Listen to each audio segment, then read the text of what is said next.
di salah satu tayangan ya, Mas Hendro tuh dengan organisasinya dan abdesi gitu ya, katanya mengatakan begini, bahwa seolah-olah kita ini ngada-ngada aja gitu ya, rakyat itu menerima kok dengan baik gitu ya, dan katanya juga ternyata mereka menerima karena mereka tahu betul bahwa kehidupan di depan akan lebih mensejahterakan mereka. Nah, kenyataannya gimana sih Pak? Itu susah, nelayan mau melaut semenjak ada tanggul lebih susah lagi nelayan mau melaut. Pada waktu nelayan dulu ke laut itu cuma jaraknya dekat, itu sudah membawa hasil. Sekarang mungkin jauh, mungkin sulit. Kali ini Pak Jai, tokoh utama yang melawan PIK 2 dari sejak lama. Ya, dari sebelumnya, dari tahun 76 bahkan sebelum ada PIK 2. Betul Pak Jai ya? Benar. Nah, gimana Pak Jai? Tolong ceritain Pak Jai. Kenapa nih? Coba dari mana? Ya itu, sekarang ini udah langsung aja di PIK 2 nih. Ke PIK 2-nya aja. PIK 2 gimana nih? Kok kayaknya katanya ya orang-orang yang membela ya, Pak Aguan Ses itu mengatakan bahwa mereka yang protes-protes ini ngada-ngada. Orang rakyat itu menerima dengan baik, ya. Ini tempat bisa memberi pekerjaan, rakyat akan dimakmurkan. Benar nggak sih itu? Kami masyarakat awam, nelayan yang juga tidak tahu pasti informasinya bahwa proyek apa sebenarnya ada yang ada di wilayah kami, gitu kan? Tetapi persoalan pro dan kontra itu ada. Tentunya mereka bicara kemarin yang saya dengar salah satu kepala desa yang juga ada di Barisan Abesi mengatakan bahwa masyarakat pesisir itu menyambut dengan baik. Iya, seperti yang Bapak katakan itu. Padahal artinya mereka gambarkan bahwa ada terbukanya lapangan pekerjaan, kemudian adanya hal-hal yang bisa meningkatkan kehidupan masyarakat sekitar pesisir. Saya katakan itu memang ada. Tetapi artinya persentase daripada yang merasa tidak mendapatkan seperti itu dan bahkan mendapatkan hal yang lebih buruk, itu saya pikir lebih banyak. Lebih banyak. Itu hanya sebagian kecil aja. Betul. Contoh, saya pada saat itu masih dalam keadaan normal dan bisa bekerja sebagaimana layaknya orang banyak. Bahkan saya jadi bos. Anak buah saya aja masuk ke kali Sungai Taang itu Pak Bang Oka. Setiap hari sekitar 40 perahu masuk situ. Dan nelayan lokalnya di situ sekitar 40 orang nelayan itu yang artinya berkehidupan sebagai masyarakat pesisir semestinya di situ ada. Nah, tetapi hari ini kami nggak bisa masuk sana. Nggak bisa. Kenapa nggak bisa? Kenapa nggak? Sudah tertutup. Ditutup oleh? Dengan dam. Itu dam itu yang buat siapa Pak? Dam. Nah itulah keawaman kami bahwa karena kami juga tidak pernah mendapatkan sosialisasi dengan jelas bahwa ini akan dibangun jadi apa. Penduduk tuh belum tahu sama sekali. Belum tahu kalau masyarakat adat kami. Yang ada hanyalah penggusuran dan penutupan. Sedangkan Bapak itu mengepalai sekian banyak nelayan ya. Itu aja nggak tahu ya. Pada akhirnya kan artinya ketika memang ada teman-teman lokal di wilayah yang kerja sebagai security, cleaning service dan sebagainya mungkin ada di sana, mungkin itu jumlahnya hanya 5 naik ke atas 10 ke bawah kan. Gitu tetapi ya? 90 yang lainnya tetap menjadi nelayan dan mengalami sebuah kesulitan untuk berlabuh dan melaut. Itu fakta. Artinya secara kehidupan biasa pun nggak berjalan normal. Tidak. Ekonominya makin hancur gitu. Satu contoh yang sangat kali itu yang sekarang jadi pulau. Kalau di TV namanya Pulau C, Pulau G. Ya, tapi kami tetap menyebutnya urugan atau reklamasi. Nah itu salah satu area yang menjadi lumbungan kami. Itu jadi lenyap dong. Sekarang jadi hamparan daratan. Itu tidak kurang dari 100, 200, bahkan sampai 300 nelayan tiap hari mengais rezeki di sini. Lalu penghasilannya gimana dong? Jadi kami sekarang merapat ke sisian itu aja udah nggak bisa. Dilarang kayaknya Mas Angga. Yang larang siapa Pak? Ada beberapa orang yang ditugaskan di situ kami nggak kenal pasti dari barisan apa. Ini bukan Eros Jarot lah bicara ya, Pak Jai ya. Nah, juga ya saya bertanggung jawab itu karena fakta yang realita yang saya alami ya. Betul. Nah, Pak. Kemudian nggak apa-apa, nggak usah takut Pak ngomong seadanya aja Pak. Dengan kalau kami yang di sini udah sering kali, walaupun secara fisik belum kami pernah diapain, tapi sering mendapatkan surat untuk mengosongkan lahan, Dari siapa tuh, Pak? Dari pemerintah Kabupaten Tangerang. Oke. Alasannya apa? Alasannya akan ada sebuah penataan. Penataan. Ya, Penataan apa itu, Pak? penataan kawasan kampung. Yang katanya ini program Kementerian PUPR, tapi kami pernah ke sana. Ternyata di sana tidak ada proposal masuk yang disetujui. Hanya inisiasi Kabupaten. Jadi bohong semua dong ya? Kayaknya nggak bohong, tapi ya bullshit aja ya gitu ya Bang Oka ya. Bullshit maksudnya. Dengar sendiri loh, ini bukan saya loh yang ngomong ya. Jadi rakyat loh ini ya, penduduk yang dalam apa yang saya pelajari sebagai negara, rakyat itu pemilik hak resmi negeri ini, bukan para cukong dan bukan juga para pejabat. Nah, minum bawa. ya Kita sudah Pak, mana? minum Bapak. Yang ini lagi penting nih Pak, soalnya supaya jangan sampai kita dikira fitnah Pak, bahwa kita Ya. bergerak nih seolah-olah ngada-ngada itu mengeksploitasi kesulitan orang. Loh, kesulitan nggak sih Pak? Beneran nih, saya mau nanya ya. Ya. Bapak tuh kesulitan dengan pembangunan ini tuh tambah sulit apa tambah makmur gitu? Pertanyaan saya. Sederhana. Ya kalau kami lihat bukan bicara tentang rezeki, Ya. tapi memang penghasilan secara hitung-hitungan kami lebih menurun. Lebih menurun apa jauh menurun? Lebih jauh menurun. Bahkan lebih naik tambah biaya. Tambah biaya lagi Ya, ya. harus menempuh jarak yang jauh, biaya solar lebih banyak. Sedangkan kan rute kerja kami ini kan selalu berebutan dengan cuaca, Pak. Kalau dalam waktu 5 menit kami sudah bisa menabur jaring, mungkin cuaca masih banyak ruang, kita cuaca udah nggak terlalu buruk. Ya kan? Tapi kalau misalkan waktunya habis dengan perjalanan sampai tempat di sana, biasanya kalau sore itu angin tambah besar. Dan itu pun kesempatan kerja kami ya agak mengurang waktunya. Jadi boleh nggak saya simpulkan Pak? Ya, kalau saya salah tolong dikoreksi Pak ya. Di sini saya tegaskan bahwa pembangunan yang berlanjut yang namanya PSN PIK 2 ini ya, ternyata lebih banyak mudaratnya daripada barokahnya buat penduduk di sini. Gimana Pak? Saya hanya bisa mengatakan sekarang ini kami lebih susah. Suara ini bukan suara Eros Jarot atau Said Didu ya, atau siapapun, tapi ini suara langsung dari penduduk yang tidak saya bayar, baru ketemu pada ya. Jadi tidak ada skenario-skenarioan.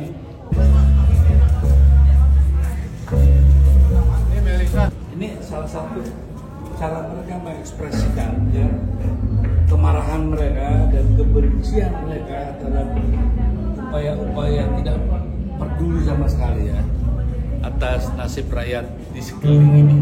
Jadi bohong kalau ada bilang tidak menyesalkan rakyat, itu bohong sama sekali. Ini kan namanya Pantura, Pantai Utara Tangerang. Ya.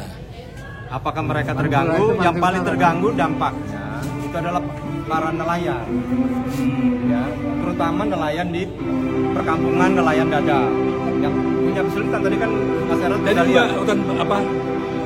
Bakau juga hancur semua. Habis. Kita bisa lihat nanti. Ya. Ya, mana yang awal hutan bakau itu hancur ya di sini. Bagaimana kemarin kan Hendro Priyono mengatasnamakan ABC ingin mencoba mengadvokasi seolah-olah ABC itu membantu rakyat, tapi realitas yang terjadi seperti ini. Gimana itu menurut Mas? ABC nggak ada gunanya juga. Apa gunanya? Nggak ada. Dari mulai yang sebelumnya sampai yang sekarang, ya nggak ada gunanya. Memang kalau ABC sebagai asosiasi desa, ya gunanya apa? Nggak ada gunanya. Jadi kalau waktu Mas Hendro ngomong gitu, Anda kan dengar juga tuh yang pertanyaannya Mas Lukas tadi. Menurut Anda gimana kok sampai begitu tuh kesannya? Iya, itu ngada-ngada aja, makanya sebaiknya mereka itu datang ke sini ngelihat keliling, ya. Kayak di realitanya dari mulai mana? Dari mulai ujung Kecamatan Kosambi yang namanya Kelurahan Dadap. Ini kan satu-satunya kelurahan di Pantura. Sisanya desa. Sampai Kronjo, itu ada 7 kecamatan di pesisir. Ini kita baru bicara pesisir yang berada langsung dengan PIK. Ya. Belum lagi yang lain-lain ya. Nah, kan ada juga hutan bakau udah hancur semua ya. Itu udah pasti. Hendro, ayo kapan-kapan kalau ada waktu sama saya ke PIK ya. Langsung kita bicara sama rakyat. Nengok. Supaya apa? Supaya imbang. Kalau dengar cukong-cukong susah ya. Iyalah. Anda kan yang di lapangan langsung ya. Mas Hendro datang ke Kampung Muara. Biar tahu rumah-rumah pada tenggelam. Orangnya udah pada nggak ada semua. Siap nganterin ya? Iya siap. Kayaknya kalau kesini nggak bisa. Oke, ini daerah apa nih ya? Kita mau kemana nih? Kita mau ke ujung Kampung Nelayan Dadap. Gitu ya. Ya. Ini yang pertama kali itu ya. Pertama kali di ujung bermasalah. Berseberangan dengan PIK. Ya.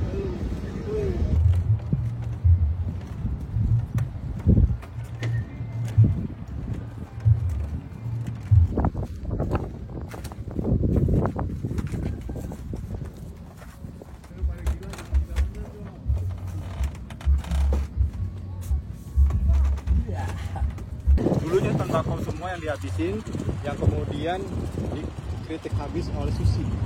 Oh. Jadi Mbak Susi udah lama. Oh, Susi. Bu Susi dulu ngirim kapal 2 ya ke sini ya? 2 yang gede, 4 yang kecil. Dua besar 4 kecil. Dan Bu Susi ngeliat sendiri. Sekarang dihabisin ya. Habisin. Itu laut tadi. Laut tadi. Ini laut ini. Yang diuruk.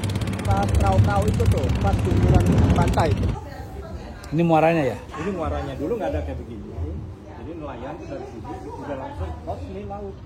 Oh, sana laut langsung ya? Ini udah laut nih. Itu. Ini dulu baterai nih ya. Iya. Nah, pembatas jalan ini. Iya.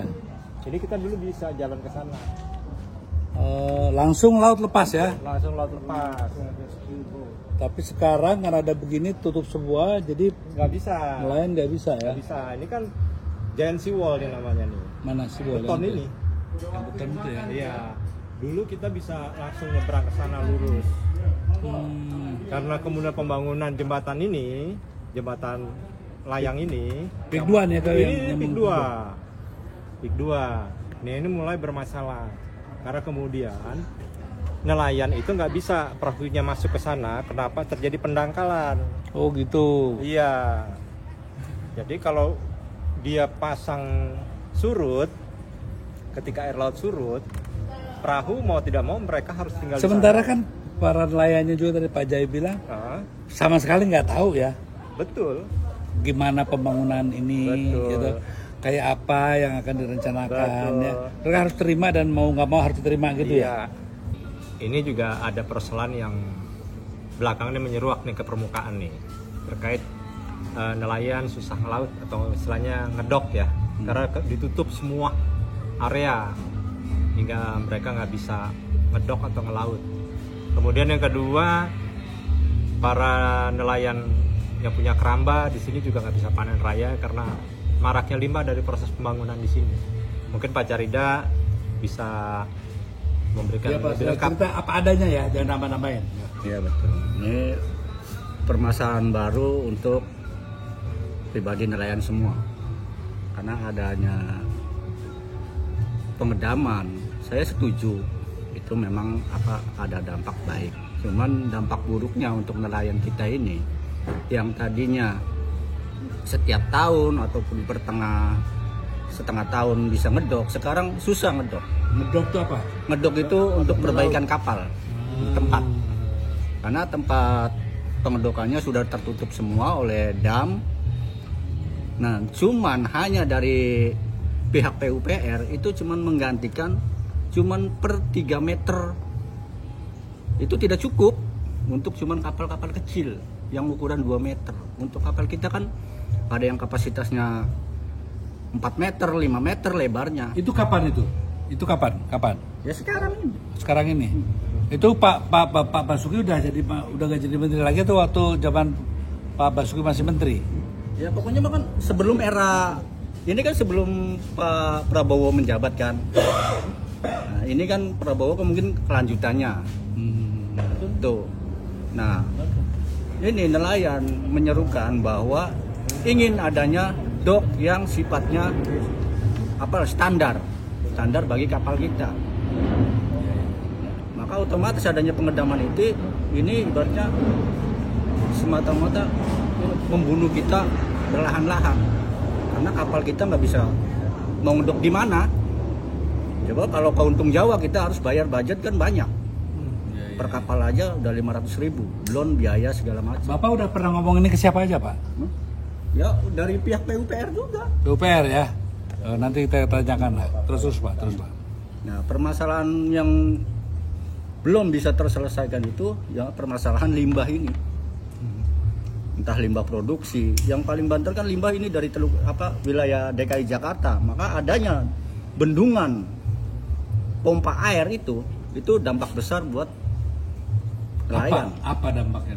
Ya dampaknya kan limbah, karena di Kali Kapuk itu mayoritas produksi, pabrik-pabrik semua itu. Dari Kali Ciliwung, dari Kali Muara Angke, sampai Kali Cilincing. Ya, jadi kerusakan lingkungan yang dampak dari limbah ini menyebabkan bukan cuma 200-300 meter dari bibir pantai. Iya. Ini mil ya. Iya betul tuh Pak ya. Betul. Karena saya ngalamin sendiri. Jadi ikan-ikannya udah kacau gitu ya Bu ya. Ya walaupun dia udah masuk ke bubu aja mati semua, nggak kejual. Gitu ya. Mati. Iya. Oke, ini apa? Saudaranya. Ternyata ada lagi nih masalah kerang hijau Pak ya. Iya. Ternak kerang hijau. Jumlahnya berapa Pak? Kira-kira? Kurang lebih 14.000 atau 15.000 Pak jumlahnya. Itu yang baru di sini aja ya? Ya, baru di kawasan Kamal sampai Pulau Bidadari. Itu ada permasalahan apa Pak? Kira-kira Pak? Jadi kemarin kita mendapatkan informasi bahwa ternak-ternak kita ini mau digusur Pak. Ya, mau digusur. Tapi berita kelanjutannya kita nggak tahu apakah itu ada ganti rugi atau apa, kita nggak tahu. Dan sedangkan masyarakat ini itu sumber kehidupan kita Pak. Sebenarnya nelayan ini menolak Pak dengan penggusuran itu. Ya. Itu satu keramba itu kan harus dibangun dulu sebelumnya dong ya? Ya, dibangun dulu Pak. Satu keramba kira-kira berapa Pak? Bervariasi juga Pak. Ada yang 7 juta, ada yang 10 juta, ada yang 15 juta.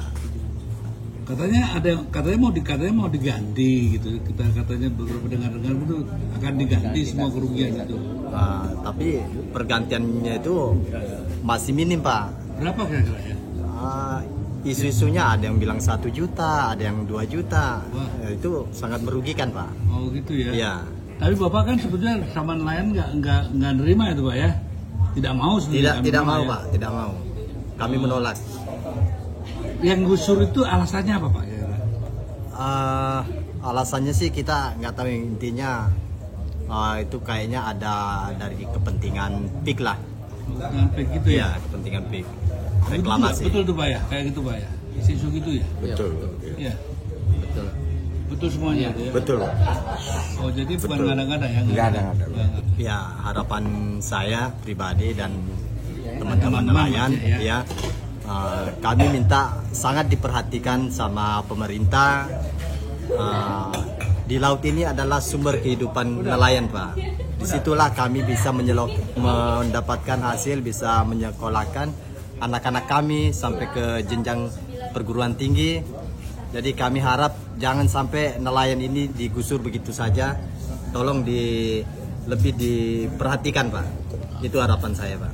Jadi ada berita-berita bahwa semua sudah menerima dan menyetujui pembangunan PIK 2 ini, rasanya kok kurang tepat Pak ya? Kurang tepat Pak.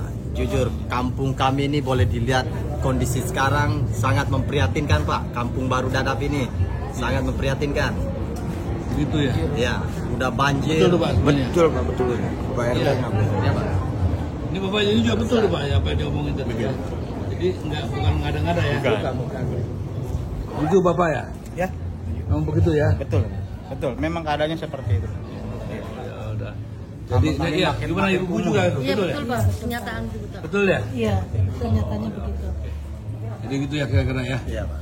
Nanti kita cobalah ya, diupayakan, karena kita berharap presiden yang baru Amin. harus punya semangat baru, Ya. pemikiran baru, jangan seperti yang lama-lama. Iya. Betul ya? Hanya seperti itu, Setuju kan ya? Setuju Pak. Kita coba doakan Pak Prabowo ini ya, Amin. betul-betul berpihak pada rakyat. Ya, semoga setuju ya? Bapak Prabowo bisa perubahan berpihak baru. ke masyarakat. Saya minta Ya, sehat selalu perubahan Bapak baru Prabowo. untuk Pak Prabowo. Pak, kalau bisa ternak jangan digusur.